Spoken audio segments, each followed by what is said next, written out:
استدبار جو ہے اس میں خانہ کعبہ کا نہ کرو، تو یہ ایک فرق ہے۔ اس وجہ سے ہمارے فقہا نے کہا کہ جب قول عمل کا تعارض ہو جائے تو ترجیح قول کو ہے، کیونکہ فعل جو ہے نبی کا خاصہ بھی ہو سکتا ہے، بلکہ یہاں تک کہ بعضوں نے کہا کہ معنی نبی جو ہے اس کا شان اور مقام خانہ کعبہ سے افضل ہے، اور اس طریقے سے نبی کا بول و براز جو ہے وہ پاک ہے۔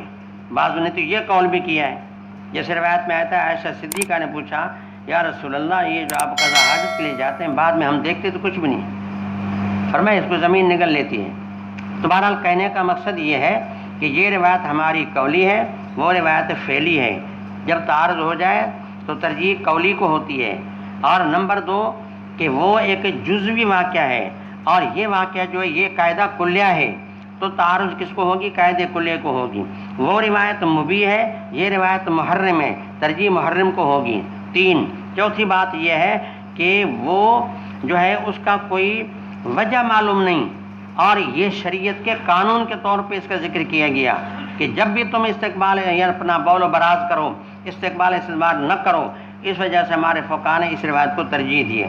اب ہم اس بات کو دیکھتے ہیں، امام بخاری نے مسئلہ تو وہی اٹھایا، لیکن اب اس کو دیکھتے ہیں کہ امام بخاری کیا کہتے ہیں۔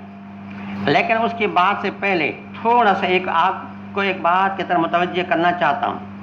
روزانہ تو آپ اپنے استاد سے سنتے ہیں کہ ترجمۃ الباب امام کی دعویٰ ہے، آنے والی حدیث دلیل ہوا کرتی ہے، اور امام اپنی دعویٰ کو دلیل سے ثابت کر رہا ہوتا ہے۔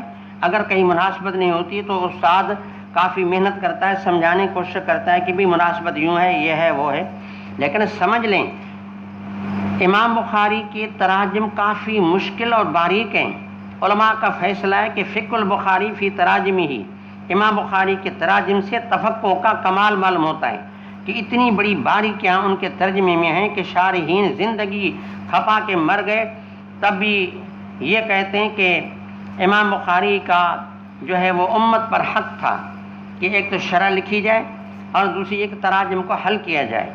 علماء کا ایک فیصلہ یہ ہے کہ حافظ ابن حجر عسقلانی رحمہ اللہ نے فتح الباری لکھ کر کے شرح کا تو امت سے قرض ادا کر چکا، لیکن تراجم کا حق اب بھی رہ گیا۔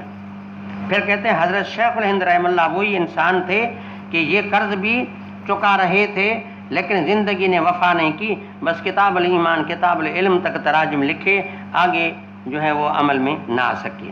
البتہ پوری صحیح بخاری کے تراجم کے کچھ اشارے لکھے ہیں، اشارے کہ یہ باب ہے تو یوں ہوتا ہے، یہ باب ہے تو یہ مقصد ہوتا ہے۔ حضرت مدنی رحمہ اللہ نے ان کو چھپایا بھی صحیح اور وہ موجود بھی ہیں۔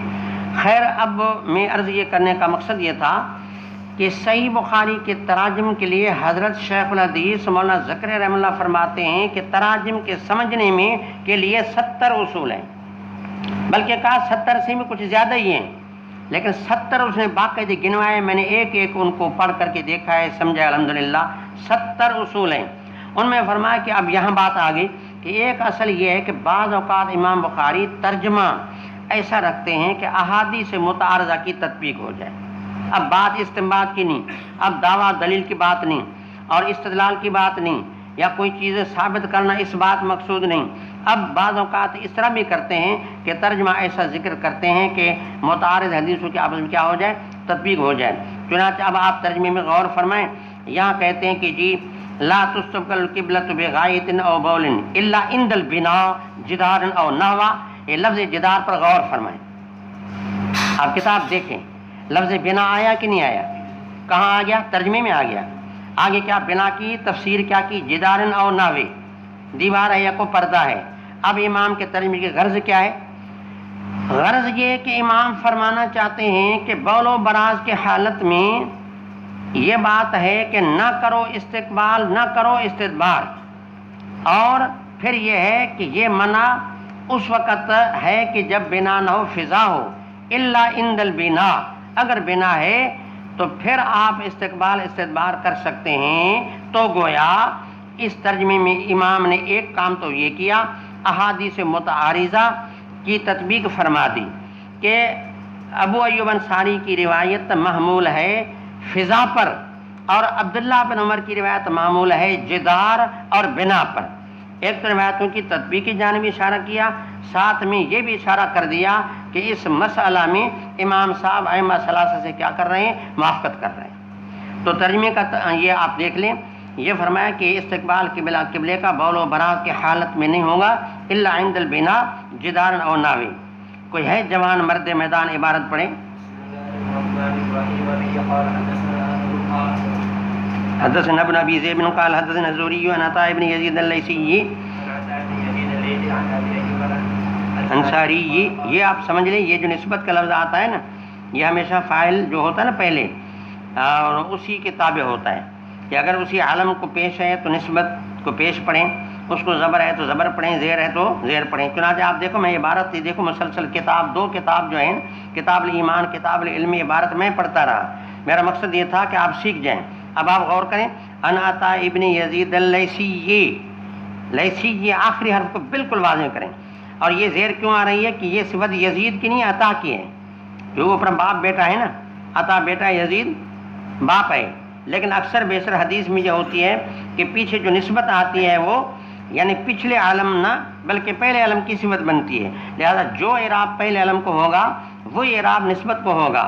ان عطاء ابن یزید اللیثی، دیکھو کہ کتنا میں واضح پڑھ رہا ہوں، ان عطاء ابن یزید اللیثی، آگے ان ابی ایوب الانصاری قال قال رسول اللہ صلی اللہ علیہ وسلم اذا اتى احدكم الغائط فلا يستقبل القبلة ولا يوليها ظهره شرقوا او غربوا۔ یہ حدیث کی مفہوم بالکل واضح ہے، اور غائط کا استعمال دو چیزوں پہ آتا ہے، ایک آتا ہے پست مکان، اور ایک آتا ہے یعنی غلاظت، جو گندگی انسان کی ہوتی ہے اس کو بھی غائط کہا جاتا ہے۔ لیکن یہاں یوں سمجھیں کہ ذکر غائط کا ارادہ ذکر حال کا، ارادہ محل کا، کیونکہ بول و براز کے لیے پست جگہ کا انتخاب کیا جاتا ہے، اس لیے بول و براز کا نام رکھا گیا غائط۔ اب یہاں مراد ذکر تو غائط کا ہے، مراد پست مکان ہے، اور پھر یہ فرمایا جب تم میں سے کوئی ایک پست مکان میں آئے اور بول و براز کے ارادے سے تو نہ قبلے کا استقبال کرے، نہ ولا یولیھا، پیٹھ بھی نہ دے۔ معلومہ کہ پیٹھ دینا بھی گناہ ہے، ہم مولوی لوگ جو ہیں پیٹھ دینے کی پرواہ نہیں کرتے، حالانکہ حدیث کے اندر منع جیسے استقبال کی ہے اس طریقے سے استدبار کی بھی ہے۔ آگے فرمایا مشرق کا رخ کرو تمہاری مرضی ہے، مغرب کا کرو تمہاری مرضی ہے۔ یہ خطاب اہل مدینہ یا ان لوگوں کے ہے جو ان کے سمت میں ہیں، اور پاکستانی لوگ ہمارے لیے یہ خطاب نہیں ہے، کیونکہ ہمارا تو قبلہ ہے ہی مغرب میں، تو لہٰذا ہمارے لیے حکم کیسے ہوگا کہ تم جو ہے مغرب کا استقبال کرو یا مشرق کا کرو؟ اجازت ہمارے لیے نہیں ہے، ان کے لیے جو اہل مدینہ ہیں یا جو ان کے سمت میں ہیں۔